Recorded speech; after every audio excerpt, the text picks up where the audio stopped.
So I'm with my friend Don Mulhern, who has been a breakfast companion and coach to me over the years. Don is a consultant like me. He focuses on assisting business-to-business sales teams, as I do, and we compare notes. And we talk about what's involved in helping people be successful in selling to small to medium-sized businesses, which again is an area that I know a lot of my clients are interested in. So Don, welcome to this edition of NedTalks. Thanks for having me, Ned. I look forward to it.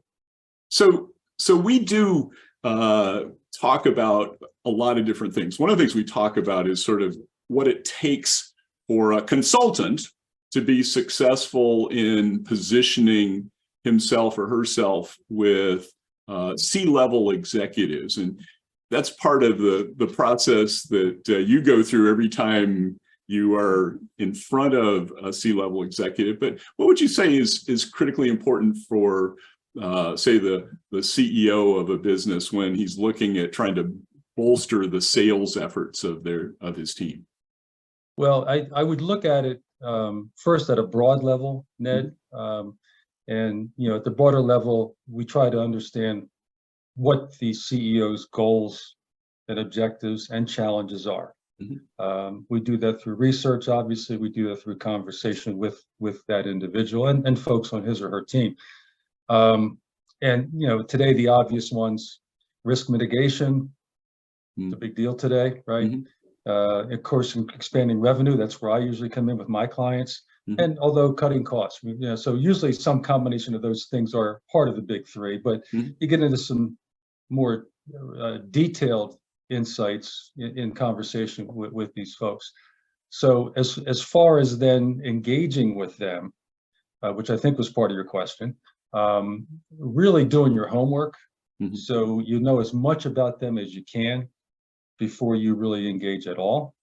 And then secondly, do some really good, what we call discovery in the sales world, in conversation with them about their particular situation, really trying to learn, again, those specific goals, those specific challenges, what the organization looks like. If we go now to the sales side, which I work in, how they're structured, what are the tools they use, who are the people, what are their roles, what processes do they use. So really taking an overall look at the entire, what we call ecosystem, before we jump in and start offering, here's what we can do for you. And that's really a key for most of the salespeople I work with too, is people tend to have the proclivity, if that's the right word, to jump in and pitch what they have, right? And consultants do it too, right? I'll do a gig for you. Well, it's really best to go in and do that discovery first. Yeah, I think that's very sound advice. So do you find when you're trying to draw out the issues that a CEO, for example, has, that they're pretty open to exploring the subject as you laid it out? Yeah, yes, if I'm relevant, right? So if I'm hitting on topics, first of all, they have to have a need, they have to have, so let's call it a pain or an aspiration, right? If they don't have that and they don't perceive I can help with that, then there's not much to the conversation. It could be relatively short. But if I can make that connection, find that connection, right? And that's where some of the upfront research comes in. If I know going in what they might be experiencing, I can prime the pump, so to speak, with those things, those insights, let's call them, and that will start the conversation in a fashion that is connected and relatable, right? So that's really part of the process, is to try to really understand those things. Now, if they're feeling those issues or have those aspirations, and they can make that sense that I can help them, well, then sure, they're going to be open to having the conversation. So talk to me just for a minute, because this is an issue that bankers also wrestle with in terms of preparation. There are a lot of tools and resources that we have that people can take advantage of. I know you use ChatGPT a little bit today in some of the homework you do. Are there some specific things that you encourage the salespeople in the organizations you work with to do as part of the research process? Yes, I'll throw a couple out. If it's a public company, Mhm. then obviously they'll have an annual report. They'll have information in the report that's very valuable. Um, LinkedIn is a great tool, great Mhm. resource. And just Google it, and outside of LinkedIn, just pulling up Mhm. things on the web about them, the company's website. Mhm. So I ask people or coach people to use a variety of sources to Mhm. try to get a consolidated look at what that organization's about, and also the person. That's Mhm. important too, right? It's not just the company, it's the person, Mhm. and Yeah. that can help make that connection as well. Yeah, that's really important. So let's dive in a little bit to how you might work with a business-to-business sales team. Some of what obviously is critical is for anybody who's serious about selling to do their homework, as we just talked about, to try Mhm. to understand who they could be calling on and try to understand what the issues that they may be facing are, if it's not totally clear from, say, previous communication. What are some things that you think are pretty important for a business-to-business salesperson that involve some of the things you coach them on? As far as doing the homework, getting Or ready. any specific things that you're working with them on? There's a lot. Mhm. So I'll kind of think about some different concepts at least. So let's start with the homework, right? Mhm. Um, we have to stay current on our industry and our Mhm. market. Mhm. We also have to be current, at least understand as much as we can, let's say, about the client's business and their industry, Mhm. right? And both of those things for them, not just one or the other. So Mhm.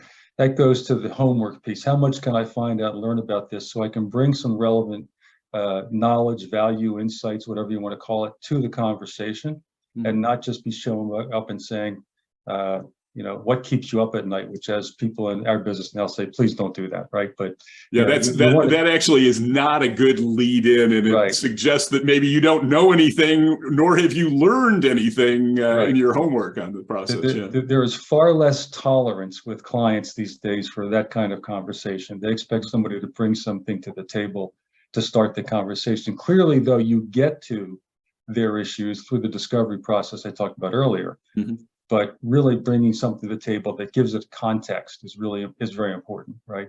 So one is the homework. The second, I think it's the biggest one, perhaps, is they have to have a consultant's mindset. And this is sometimes hard for folks if they're in the sales role. They think about making their quota, pitching their products, but really to be the most successful and relevant, we have to really focus on how can we help the client improve their business, attain those goals, overcome those challenges, mitigate those risks, Mhm. versus selling our products right away, right? Mhm. It's about being other focused and Mhm. not self-focused, Mhm. and putting the client's business objectives ahead of my desires to sell something.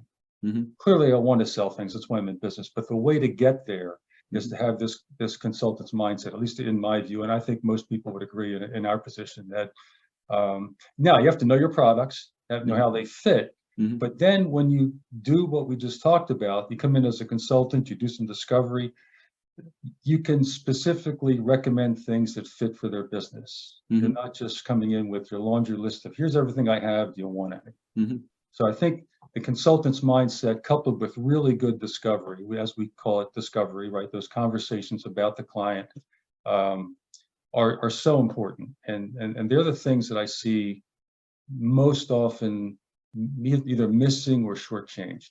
Yeah, I think that mindset is really probably one of the keys, and it's how you begin to position yourself. It's thinking about, what you can bring that could actually lead to significant improvement or changes in the client's situation.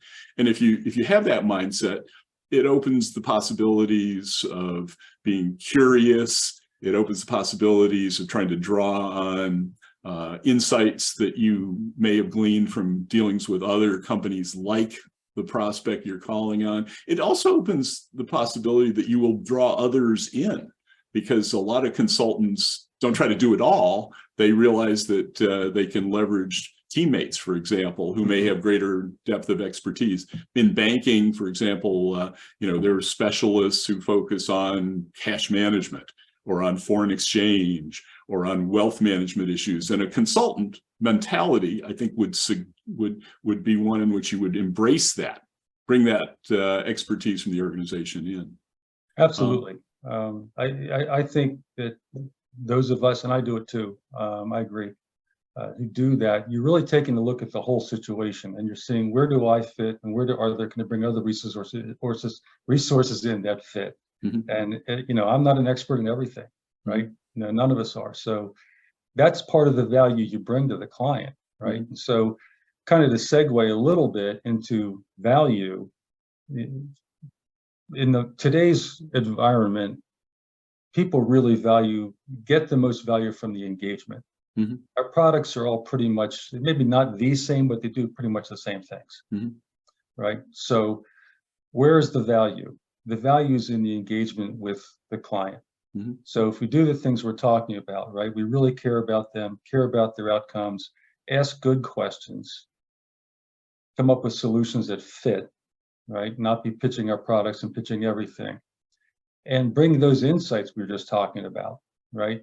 They don't know necessarily everything that's going on outside their world. One client just said to me recently, like, we're sitting down here, heads down, doing our business, Mm-hmm. right? Whether it's a banker or whether it's a consultant or it's a salesperson, they value people who come in and say, hey, here's what's going on in the world outside of your business, right? Here's what we see others doing. We deal with it so often, right? They don't deal with it outside their own framework. Mm-hmm. So they really value that expertise and that insight, that knowledge that we can bring. So it's up to us to do that. Yeah, and sharing a perspective is one of the ways that you can establish yourself and give people some value. I sometimes ask the question, would your prospect pay you for this time that you are spending with them? And part of it might come if you're giving them something that would help their business. Part of it can come if you can help them think through issues.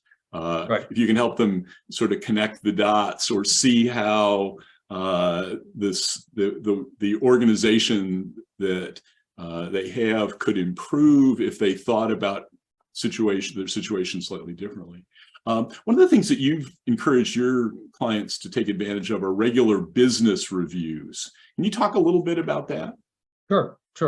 Yeah, it's under the category of communication, which is one of the key topics. Communicate